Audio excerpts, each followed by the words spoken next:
ඔයා දන්නවද අදත් ලෝකයේ තවමත් එක් කණ්ඩායමක් ඉන්න ඔවුන්ට තවමත් ලෝකය ගැන කිසිම දැනුමක් නැහැ කියලා. ඔවුන්ට අලුත් සමාජයක්, දුරකථන, වාහන, පරිගණක කියලා කිසිවක්ම නැහැ. ඔවුන් තමයි ජීවත් වෙන්නේ අතීතයේ. අද අපි කතා කරන්න යන්නේ ලෝකෙම සැඟවී සිටින ජනතාවක් ගැන. ඒ තමයි සෙන්ටිනල් දූපතේ ජනතාව. සෙන්ටිනල් ජනයාව වසන තැන හෙවත් නෝත් සෙන්ටිනල් දූපත කියන්නේ ඉන්දියාවේ අන්දමන් නිකෝබා දූපත් සමූහය තුළ තියෙන කුඩා දූපතක්. මේ බෙන්ගාල බුක්කේ පිහිට ඇති අතර එතැන්ට යන කිසිමෙකුට අදටත් ඉන්දියානු නීතියෙන් ඉඩක් නැහැ. සෙන්ටිනල් ජනතාවගේ සංඛ්‍යාව අනුමාන කරන්නේ සාමාන්‍යයෙන් 50 සිට 154 ජනතාවක් ඉන්නවා කියලා තමයි. නමුත් ඔවුන් ගැන හරිම ගණන් කියන්න බෑ. ඒ ඔවුන් කිසිවිටකක් බාහිර ලෝකයේ සමග සම්බන්ධ වෙන්නේ නැති නිසා.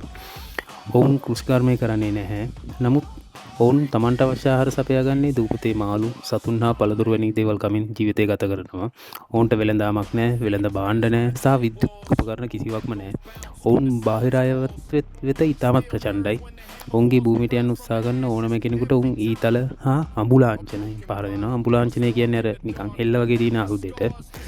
ඒ නිසා ඉන්දියානු රජයේ නෝත් සෙන්ටිනල් දූපත සම්පූර්ණ වශයෙන්ම ආරක්ෂිත ප්‍රදේශයක් ලෙස තමයි නම් කරලා තියෙන්නේ.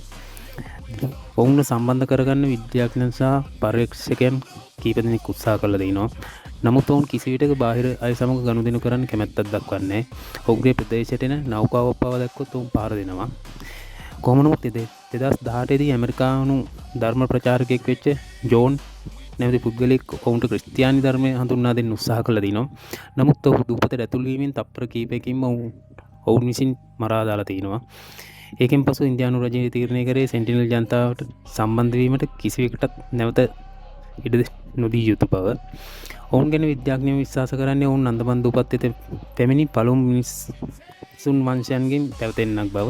ඔවුන් එතන අවසන් වසර 60000 වගේ වැඩි කාලයක් සිට ජීවත් වෙනවා කියලා තමයි කියන්නේ. අපිට පෙන්වන්නේ ඔවුන් ලෝකයේ අවසාන ප්‍රාග් ඓතිහාසික මිනිස් සංස්කෘතියක් තවමත් රැකගෙන සිටින එකම කණ්ඩායම ලෙස. ඔවුන්ගේ භාෂාව තවමත් කිසිම කෙනෙක්ට හඳුනා ගන්න බෑ. ඒක තේරුම් ගන්න බැරි වෙලා දිනවා. ඔවුන් සංවේදන නිවේදනය කරන්නේ ශරීරයෙන්, හඬ, නර්තන සහ භාවනා වගේ ඉඟි වලින්. ඉන්දියානු රජය අද ඔවුන්ගේ නිදහස් ජීවිතය ආරක්ෂා කරන්න බැඳිලා ඉන්නවා. ඔවුන් සමාජයට ඇතුළත් කිරීමට හෝ සංවර්ධනය කිරීමට උත්සාහ කිරීම සපුරා තහනම් කරලා දෙනවා. සෙන්ටිනල් අපිට මතක් කරලා දෙනවා සංස්කෘතිය පෙනුම වෙනස් වුණත් සෑම මිනිසෙකුටම තමන්ගේ නිදහස රැක ගන්න අයිතිය තියෙන බව.